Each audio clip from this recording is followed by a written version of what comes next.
23살 먹은 여성이 정말 사랑하는 남자를 만나서 결혼을 하게 되었습니다. 아기를 가진 겁니다. 정말 행복을 꿈꿨잖아요. 그런데 남편이 갑작스럽게 세상을 떠나게 되었습니다. 이 여성은 이 아기를 낳고 나서 이 아기를 그냥 홀로 키운 거예요. 정성을 다해서 키웠습니다. 있는 힘을 다해서 다 키운 거예요. 이 아이가 자기 인생의 전부였습니다. 그런데 정말 잘 커서 공부도 잘하고 그래서 대학교 교수가 되었습니다. 정말 잘 키운 거죠. 그런 날 엄마가 이제 절을 가면서 딸에게 이렇게 말합니다. 딸은 고등학교 때까지는 교회 다녔어요. 그러다 교회를 안 나가고 있거든요. 그러니까 딸에게 너 엄마가 절에 가는데 너 절 같이 가서 부처님 믿자. 절에 같이 가자 해서 생전 처음으로 절에 따라가게 되었습니다. 처음 가는 거니까 신기하지 않습니까? 그래서 그 절 안에를 이렇게 두루두루 다니게 되었습니다. 다르다 보니까 절에 있는 사람들이 이야기를 하는데 뭐 서로 누구 남 얘기하고 막 자꾸 헐뜯고 뭐 그런 것들이 들리는 거예요. 또 한편으로는 어떤 사람이 교수라고 하는 걸 듣고 나서 와서 또 청탁을 하는 거예요. 다 촉촉하게 하면서 그런 것도 하고 말이죠. 또 저쪽 한 모퉁이에서는 방에서는 부처님들이 무슨 회의를 하고 있는 것 같은데 막 큰 고함 소리가 막 들리는 거예요. 충격을 받은 거예요. 저런 경건한 장소인 줄 알았더니 절에서 무슨 이런 소리가 이런 말들이 일어나서 막 그냥 충격받아서 엄마 빨리 집에 가. 나 더 이상 절에 있고 싶지 않아. 빨리 가. 그렇게 말했습니다. 그러자 엄마가 그렇게 말했어요. 나는 평생 부처님만 보이는데 너는 잠깐 왔는데 뭘 그렇게 많이 봤느냐. 그렇게 이야기를 하더라는 겁니다. 여러분, 사람은 보는 것이 중요한 거예요. 엄마는 평생 부처님만 보니까 그런 것이 안 보여. 근데 딸은 처음 와서 보니까 부처님 안 보이고 뭐만 보는 거예요? 사람만 보이는 거예요. 사람만. 그게 시험 드는 거예요. 상처받는 거예요. 이걸 우리 교회로 적응한다면 여러분, 우리가 신앙생활 하면서 어떻습니까? 정말 신앙생활 하면서 정말 예수님만 바라보고 있느냐 하는 겁니다. 신앙생활은 예수님을 바라볼 때 경건한 믿음을 가질 수 있고 흔들리지 않는데 예수님을 바라보지 않고 자꾸 사람을 보는 거예요. 사람을 바라보니까 들리는 거예요. 뭐가 보이는 거예요? 사람들이 시기 질투하는 거, 뭐 이상한 말하는 거 들리고요, 뭐 큰 소리 치는 거 들리고요, 뭐 막 다투고 분쟁하는 거 들리고요. 그래서 시험당하게 되어 있다 하는 겁니다. 그렇기 때문에 내가 신앙생활 하면서 어떤 분은 평생 오랫동안 신앙생활 하면서 정말 예수만 보는 사람이 있어요. 정말 믿음의 사람이죠. 어떤 사람에 의해서 끝도 가지도 않아. 근데 어떤 사람은 예수는 안 보고 자꾸 신앙생활 10년, 20년 했으면은 주님만 바라봐야지. 뭐 자꾸 사람을 바라봐. 그것 때문에 힘들어. 무슨 말 들어서 힘들어. 어떤 사람이 표정 봐서 힘들어. 어떤 사람이 행동 봐서 힘들어. 그래서 신앙생활을 힘들게 하고 자꾸 그러니까 원망불평이 나오는 그런 경우를 우리가 볼 수가 있다 한 것입니다. 여러분, 이왕 신앙생활 하는 거 예수님만 보는 성도가 되시길 축복합니다. 할렐루야. 예수님만 보는 성도가 진정 믿음의 성도인 거예요. 그 사람이 주님의 제자고요. 그 사람이 우리 주님을 따라갈 수 있는 그런 사람이 될 수가 있습니다. 오늘 본문에도요, 예수님만 바라보라는 거예요. 오늘 본문이 예수님만 보이더라는 거예요. 그 이유는요, 다른 것이 아니에요. 진정한 제자가 되라는 거예요. 예수를 따를 수 있는 제자가 되기 위해서 그 말씀하고 있는 겁니다. 자, 예수님께서 오병이의 기적을 베푸니까요, 사람들이 예수님을 왕으로 주되 임금으로. 그래서 우리 경제 문제 해결하라는 거예요. 우리 먹고 사는 문제 해결하라는 거예요. 지금 우리가 얼마나 어려워요. 주택 문제, 무슨 문제, 뭐 말도 없이 어렵지 않습니까? 그러니까 왕으로 모시려고 하는 거예요. 그때 예수님께서 제자들에게 물었습니다. 무리들이 나를 누구라고 생각하냐? 그러니까 여차 대답합니다. 그러자 너희는 나를 누구라고 생각하냐? 라고 믿으니까 베드로가 고백해요. 하나님의 그리스도입니다. 놀라운 고백이죠. 다른 사람들은 모세다, 엘리야다, 세례미라는 사람이 있다, 선지자 중에 하나다, 그렇게 고백하는데 모세는 정확하게 하나님의 그리스도입니다. 정말 믿음에 고백한 거예요. 야, 어떻게 저렇게 고백할 수 있을까? 하나님의 그리스도, 하나님의 메시아, 하나님의 아들, 놀라운 고백하는 거예요. 그걸 마태복음에서는 주는 그리스도시요 살아계신 하나님의 아들입니다. 이 고백하지 않습니까? 됐다는 거예요. 야, 제자들 3년 동안 거의 이제 훈련을 시키고 있는데 제자들 순위 예수가 누굴 알아. 예수를 따라갈 수 있는 믿음이 되었어.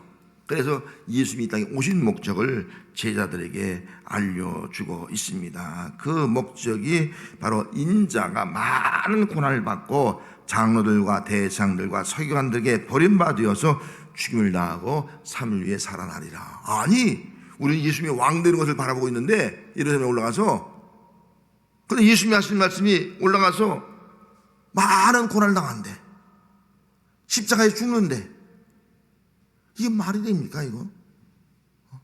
그 말씀하고 있는 거예요. 예수는 지 아들의 믿음이 이 정도 됐다 해서 자기 자신이 온 목적을 이야기하고 있는데, 구원하기 위해서 온 목적을 이야기하고 있는데, 지 아들은 그 말씀을 이해할 수가 없는 거예요. 아직도 예수님께 그 말씀하면서 너희들 아무든지 나를 따라오든 제 십자가 지고 나를 따라오라. 십자가의 죽으심을 얘기하면서, 고난을 얘기하면서 아무든지 나를 따라오든 제 십자가 지고 나를 따라오라. 여러분 따라가겠습니까? 그 말 듣고 나서 따라가려고 하다가 막 주저하는 거예요. 망설이게 되는 겁니다. 제자들 입장에서는 메시아신 예수님이 죽는다는 것을 이해할 수가 없었어요. 왕으로 등극해 왜 죽습니까? 왜 고난당했습니까? 이런 제자들에게 정말 그래도 내 십자가 지고 날 따라오라 하기 위해서 예수님께서 그들에게 이제는 예수님을 보여주는 거예요. 예수님이 정말 고백한다고 예수님이 어떤 분인가를 보여주고 있는 겁니다. 봐야지 따라갈 수 있기 때문에.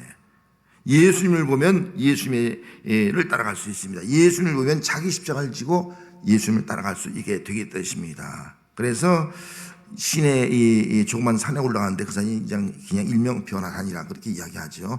변의 산에 올라가서 예수님이 기도하는데요, 예수님이 변화되는 거예요. 그 용모가 확 영광스러운 모습 변화되는 거예요. 그의 옷이요 막 빛나는 거예요.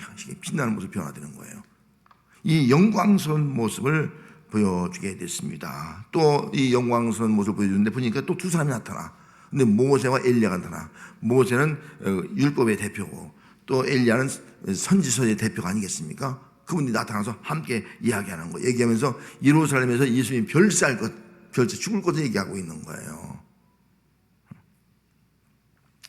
이 베드로와 야고보와 요한이 졸다가 이제 깨어서 예수님의 영광과 모세와 엘리야를 보았습니다. 그래서 30절 말씀에 예수의 영광과 함께 선 두 사람을 보더니 두 사람을 본 거예요. 자, 지금까지 볼 수 없었던, 세상에서 볼 수 없던 그 예수님의 영광, 그 모습을 보게 되는 거예요. 정말 예수님의 영광은 하나님의 영광이었습니다. 그러면서 예수의 영광이 얼마나 놀라운 영광인지 뭐 세상 어떤 거 비교할 수 없는 그 영광을 보지 않습니까? 처음으로 체험한 거예요. 그러면서 하나님의 음성이 들려와요. 34절 말씀에 나의 아들 곧 택함을 받은 자니, 예수님이 하나님의 아들이라는 거예요. 아까 베드로가 뭐라고 고백했습니까? 하나님의 그리스도라고 고백하지 않습니까? 아무도 예수님을 하나님의 아들로 믿지 않아요, 그 당시에는. 근데 이 하나님의 음성이 이는 내 하나님의 아들이라는 거예요. 하나님의 아들, 하나님의 아들, 영광스러운 아들, 그 예수에 대해서 말씀을 해주고 있습니다. 온 인류를 구원할 하나님의 아들, 죄가 없는 하나님의 아들 오셔서 우리를 하나님의 자녀로 삼으실 그 아들, 그리고 사망 권세 깨뜨리고 승리할 아들, 그리고 영원한 하나님의 나라를 이루실 그 아들, 그 아들이 바로 예수입니다. 그 예수의 영광을 보여줬습니다. 자, 예수의 영광을 보여주는 순간요, 베드로가 이렇게 말합니다. 33절 말씀에 주여 우리가 여기 있는 것이 좋사오니 우리가 초막 셋을 짓되 하나는 주를 위하여, 하나는 모세를 위하여, 하나는 엘리야를 위하여 짓겠습니다. 이건 당연한 고백이에요. 예수의 영광스러운 모습을 보고요, 그 영광스러운 장소를 보는데요, 누구나 거기 있고 싶죠. 떠나고 싶지 않잖아요. 산 아래는 막 보니까 이 뒤때나면요 귀신 들린 자 때문에 고통을 당하는 그런 모습이 나와요. 이렇게 영광스러운 장소에 있고 싶지 않겠습니까? 저도 어디 뭐 이제 놀러 갔을 때 말이죠, 장소가 너무 좋으면 야 여기 좋다, 야 여기 좀 살고 싶다, 그런 마음이 드는 거 당연한 것이 아니겠어요? 아니 예수의 영광스러운 그 모습을 볼 때 너무 좋은 거예요. 여기서 주를 위해서, 모세를 위해서, 엘리야를 위해서 집을 짓고요, 아파트 짓고요, 조그만 뭐 집을 짓고요, 우리 여기서 영원히 살 수 있겠습니다, 이 말을 하는 거예요. 예수님이 그 영광을 보여준 목적을 모르고요, 그가 하는 말을 알지 못한다 그러잖아요. 자기가 하는 말을 알지 못해, 그 뜻을, 그 말을 알고 있는 겁니다. 그때 갑자기 하늘에서 이제 구름이 쭉 몰려, 구름은 하나님 임재 상징이에요. 구름이 쫙 밀려오면서 그들을 덮었습니다. 하나님의 임재의 상징이에요. 그러면서 거기서 음성이 들리는데 그것이 하나님의 음성이죠. 자, 35절 말씀에 이런 음성이 들립니다. 이는 나의 아들 곧 택함을 받은 자니 너희는 그의 말을 들으라. 내 아들, 하나님의 아들이니 너희는 그의 말을 들으라. 주여 여기 있는 것이 좋사오니 하는 그들에게 예수님의 영광만 보지 말고 예수님의 말을 들어라, 그렇게 말씀하고 있습니다. 예수님의 말씀을 들어라, 그 음성이 나면서요, 그 다음에는요 아무것도 안 보이는 거예요. 모세도 안 보이고 엘리야도 안 보이고 주님의 영광도 아무것도 안 보이고요, 본래 계시던 그 주님만 딱 보이는 거예요. 예수만 보이더라. 예수만 보이더라. 여러분, 왜 하나님의 소리가 들리면서 저의 말을 들으라고 말씀하면서 예수님만 보인 이유가 뭡니까? 이제 너는 예수님만 보고 예수님 따라가라는 거예요. 예수님만 보고 다른 거 보지 말고, 뭐 사람 보지 말고 환경 보지 말고, 이제는 예루살렘에서 뭐 왕이 되는 거 이런 거 보지 말고 그냥 예수님만 보고 따라가라. 예수님만 보고 따라가도록 하기 위한 겁니다. 그러면 예수님을 보고 따라가야 되는데 예수의 말을 들으라. 순종이에요. 순종하라는 거죠. 순종보다 귀한 것이 없잖아요. 예수의 말을 안 들으면요 소용이 없잖아요. 예수의 말을 들으라. 순종을 매한 거예요. 그럼 예수의 말에 순종하는데 예수의 말이 뭐예요? 예수의 말씀이 여러 가지가 있지만 바로 앞에 말씀하는 거예요. 아무든지 나를 따라오려거든 자기를 부인하고 제 십자가를 지고 나를 따르라, 이 말씀이라고요. 이 말을 들으라. 이 말을 들으라. 그건 예수님이 십자가 지고 죽는다는데 그냥 막 당황하고 놀랬잖아요. 이거 안 됩니다, 안 되는 말이잖아요. 예수의 말을 들으라는 거예요. 너도 예수를 따르려면 이제 십자가 지고 자기 십자가고 자기를 부인하고 예수를 따라가라. 그 말을 들으라. 이렇게 명령을 하게 되었습니다. 여러분, 우리 예수를 따라가야 돼요. 예수의 말씀에 순종한 성도가 되시기 바랍니다. 예수님을 바라보고 예수님이 지신 십자가 지고 우리도 따라가는 성도가 되어야 할 점 있습니다. 그럴 때 영광이 조진다는 거예요. 그럴 때요. 예수 안 바라보면요 시험당해요. 이거 누가 또 돼 시험당해요. 영광만 바라보면 안 된다는 거예요. 그런데 예수를 따라가기 위해서 다른 것이 아니에요. 그들을 변화산상으로 올라가셨어요. 올라가서 보여준 거예요. 기도의 우력을 보여준 거예요. 기도. 예수님이 기도하니까요, 기도할 때 용모가 변화되고요, 오심한 광채가 났잖아요. 기도하니까 변화되는 거예요. 그걸 보여준 거예요. 근데 제자들은 기도하지 않고 졸았어요. 아무 변화가 없어. 똑같아. 똑같아. 아무 변화가 없어. 기도하면 변화가 돼. 기도하면 영광스러운 모습을 볼 수가 있어. 기도하지 않으면 변화되지 않아. 여러분, 예수 10년 20년 믿어보세요. 예수 믿지 않으면 변화되지 않아. 내가 왜 이렇게 변화가 안 되지? 예수 기도하지 않기 때문에요. 말씀을 기도가 있어야 변화가 되지. 변화가 되지 않는 거예요. 그래서 기도하는 모습을 보여주는 거예요. 너희도 기도하라. 기도하면 너희가 변화가 된다. 고기 잡는 어부가 아니라 사람 낚는 어부로 변화된다. 너희들이 기도하면은 예수님처럼 십자가를 지고 예수를 따를 수 있다. 너희들이 기도하면 변화가 되어서 복음의 삶이 될 수 있다. 너희들이 기도하면 변화되어서 십자가를 지고 죽음의 권세 이기는 삶이 될 수 있다. 너희들이 기도하면 어떤 환난과 박해도 이길 수 있는 그런 사람으로 고난 가운데 참여한 것을 즐거워하며 제 십자가 지고 주를 따라갈 수 있는 사람이 될 수가 있다. 이 말씀을 하셨습니다. 성도 여러분, 나는 어떤 성도입니까? 정말 여러분 예수 믿고 변화되었습니까? 정말 그 예수님 따라가고 있습니까? 정말 예수님만 보이고 있습니까? 아니, 예수님 보이지 않고 맨 사람만 보여서 누가 어땠대 이런 말을 하고 있지 않습니까? 왜 예수가 안 보입니까? 예수를 봐야 돼요. 우리는 기도하면 예수를 볼 수가 있는 거예요. 예수님을 보면요 예수님을 따라갈 수 있는 거예요. 그러나 예수님이 보이지 않으면 뭐 따라갑니까? 내 눈에 보이는 거, 돈 보이면 돈 따라가, 사람 보이면 사람 따라가, 권력 보이면 권력 따라가. 예수가 보이면 예수 따라갈 수 있는 거예요. 그래서 예수만 보이, 다른 거 보이던 거 다 없어진 거예요. 여러분, 다른 거 다 사라지고요 예수만 보이는 성도가 되시기 바랍니다. 예수 안에 모든 것이 있잖아요. 예수 안에. 깨어 기도하면 예수님의 영광을 보고 주를 위해 살듯이 깨어 기도하지 아니하면 우리들도 예수의 영광을 보고 예수를 위해서 살아갈 수 있습니다. 변화산의 기도는 예수님께서 십자가를 지고 살아가는 새로운 출발점입니다. 십자가의 고난과 죽음으로 생명을 권하고 하나님의 나라를 이룬 새로운 출발점이 변화산입니다. 예수님뿐만 아니라 변화산상의 기도는 제자들도 새로운 출발이에요. 변화된 모습을 가지고 출발하는 거예요. 예수님을 따라가는 사람 출발인 거예요. 자기 십자가를 지고 따라가는 사람으로 새로운 출발이 되는 거예요. 자기의 욕심이 아니라 이제는 하나님의 나라를 이룬 사람으로 변화되어 출발하는 거예요. 하나님의 복음과 하나님의 영광을 이룰 수 있는 사람으로 새로운 출발을 하게 되는 겁니다. 성도 여러분, 우리가 어제 설을 맞이했습니다. 여러분들이 새 설 맞으면서 복을 빌었어요. 자, 복을 받았으면 새해 건강하세요. 새해 잘 되세요. 새해 하늘을 이렇게 되세요. 우리 복을 빌었잖아요. 복을 빌었으면 어떻게 돼요? 그 복을 빌은 대로 살아가야 되잖아요. 출발해야 되잖아요. 누가 저에게 목사님 건강하세요. 목사님 정말 능력이 임해서 목회하세요. 그러면 내가 복도 받고 내가 능력이 임해서 새롭게 출발해야 되잖아요. 그건 부모들이 한 말이 끝이야? 아니 난 그냥 지금 그대로 살아가는 거예요. 그러면 의미가 없잖아요. 복을 빌었으면 복을 받았으면 새로운 출발점이 되는 거예요. 여러분 부모가 누가 나에게 복을 빌었으면 그 복의 삶으로 새롭게 출발하는 성도가 되시길 주의 이름으로 축복합니다. 그것이 바로 진정한 의미에서의 설이라고 볼 수가 있는 겁니다. 우리 예수 믿는 사람들에게는 복을 빌었는데 최고의 복이 뭐예요? 예수님의 최고의 복이에요. 왜? 예수님은요 하나님이 주신 거예요. 우리에게 예수 안에는 모든 것이 다 있어. 예수 안에는 생명이 있어. 예수 안에는 구원이 있어. 예수 안에는 천국이 있어. 예수 안에는 능력이 있어. 예수 안에는 승리가 있어. 예수 안에는 치유가 있어. 예수 안에는 평강이 있어. 예수 안에 없는 게 없잖아. 할렐루야. 예수 안에 다 있기 때문에 예수가 가장 큰 복이라고요.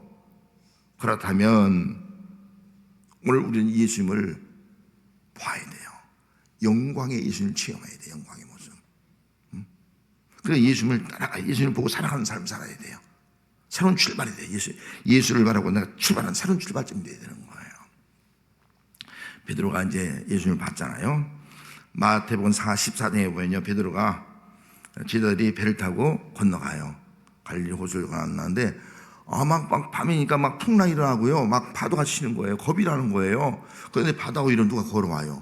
여러분 바다 위에 걸어오는 거 봤어요? 못 봤어요? 지금까지 본 적이 없거든요. 사람이 바다 위에 어떻게 걸어가? 본 적이 없어. 근데 누가 걸어와? 기겁한 거예요. 유령인 줄 알아, 유령. 아이고, 유령이랑 큰일 날 뻔 떠는 거예요. 그때 예수님께서 내니 두려워하지 말라. 예수님의 음성을 알고요. 베드로가 예수님이니까 그러면 저도 예수님처럼 바다 위로 걸어가겠습니다. 예수님이 걸어가게 해주세요. 걸어가겠습니다. 그러고 너라. 예수님을 딱 바라보고요, 배에서 바다로 뛰어들었습니다. 우리가 바다에서 배에서 바다 물로 떠내리면 어떻게 돼요? 퐁당 빠져 내려가야지. 죽어야지. 이 기적이 아니에요. 예수님의 기적이 아니었어요. 예수님이 물 위로 걸어오듯이 예수님을 바라보니까 물 위로 걸어가는 기적이에요. 물 위로 걷는 기적이라는 거예요. 예수님만 바라보면요, 능력이 나타나는 거예요. 베드로가 사람이 할 수 없는 능력의 삶을 살아가게 되더라는 거예요. 그런데 예수를 바라보고 바다 위로 걸어가다가 물 위로 걸어가다가 자기도 모르게 옆을 바라봤어요. 뭐가 일어나요? 막 바람이 막 몰아쳐오는 거예요. 막 바람이. 파도가 막 그냥 덮쳐오는 거예요. 그냥. 옆을 바라보는 순간에 두려움이 오는 거예요. 두려움이 오는 순간에 바닷속에 빠져들어가는 거예요. 예수를 바라보면 바다 위로 걸어가는 능력의 역사가 나타나는데 예수를 바라보지 않고 사람을 바라보니까요, 시험에 드는 거예요. 두려운 거예요. 낙심하는 거예요. 빠져들어가는 거라고요. 오늘 우리가 신앙생활하면서 예수만 바라보면요, 능력의 삶을 살아갈 수 있는 거예요. 근데 예수 바라보지 않고 자꾸 견들자고 사람 바라보고 누구 바라보니까요, 그 능력이 다 사라지고요, 물속에 빠져들어가는 거예요. 두려움과 불안 가운데서요, 파멸되어지는 거, 신앙이 무너지는 거예요. 우리가 몰랐던 예수, 그런 책이 있어요. 이 책에 아주 의미 있는 글이 있어요. 십자가와 면류관, 십자가 면류관, 죽음과 부활, 굴욕이죠, 수시죠. 굴욕과 높임은 같은 선상에 있다. 같이 있다는 거예요. 같이. 우리의 선택상은 둘 다 가지거나 둘 다 아무것도 갖지 못하는 거예요. 우리의 선택상은 아무도 둘 다 십자가와 면류관을 가지거나 죽음과 부활을 가지거나 둘 다 가지거나 둘 다 못 가지거나 한다는 거예요. 그러면서 이렇게 말했또 십자가의 면류관을 둘 다 가지거나 아무것도 가지지 못한다. 선택사항은 뭐냐? 결국은 십자가를 선택하면 면류관도 선택하는 것이라는 거예요. 면류관을 선택하면 십자가를 선택하는 것이라는 거예요. 그런데 우리는 이걸 알지 못하면요, 뭘 선택해요? 영광만 선택하려고 하고요, 부활만 선택하려고 그러고요, 복된 것만 선택하려고 그러고요. 그 선택이 아니라는 거예요. 동일한 선택이 있다는 거예요. 여러분, 예수님을 선택하면 예수의 십자가를 선택한 건 줄 믿습니다. 예수의 십자가 선택하면 동일하게 예수의 면류관도 선택된 줄 믿습니다. 예수의 면류관을 선택하면 우리 예수의 십자가에 선택된 줄 믿습니다. 다시 말해 예수를 선택하면요, 예수를 바라보며 십자가에 고난을 당하고요, 십자가 이후에 죽음의 이후에 영광의 면류관이 되었다는 거예요. 예수님을 선택하면요, 반드시 예수님과 함께 고난 당하지만 고난 이후에 영광이 주어진다. 이 고난과 영광은 분리할 수가 없다. 십자가와 면류관은 분리할 수 없다. 이 말씀을 하고 있는 것입니다. 여러분, 둘 중에 하나를 선택하려고 하지 마세요. 좋은 것만 선택하려고 하지 마세요. 우리는 둘 다 선택해야 됩니다. 십자가 면류관을 선택하는 성도가 되시길 바랍니다. 그것은 아니 둘이 하나 묶음이에요. 한 묶음이에요. 그것이 바로 예수를 바라보는 삶이에요. 성도 여러분, 설을 맞이하고 이제 새롭게 출발합니다. 예수만 보이더라. 할렐루야. 이제 다른 거 보이지 않기를 원합니다. 하나님의 은혜, 예수만 보이더라. 예수의 영광을 보는 거예요. 그 예수님께서 우리에게 말씀하고 있습니다. 나를 따라오거든 자기를 부인하고 제 십자가 지고 나를 따라오라. 예수님을 따라갈 때, 십자가 지고 따라갈 때, 십자가 이후의 부활이, 그 영광이, 면류관이 올 년 동안 우리에게 주어지는 역사가 나타나게 될 줄로 믿습니다. 기도하겠습니다.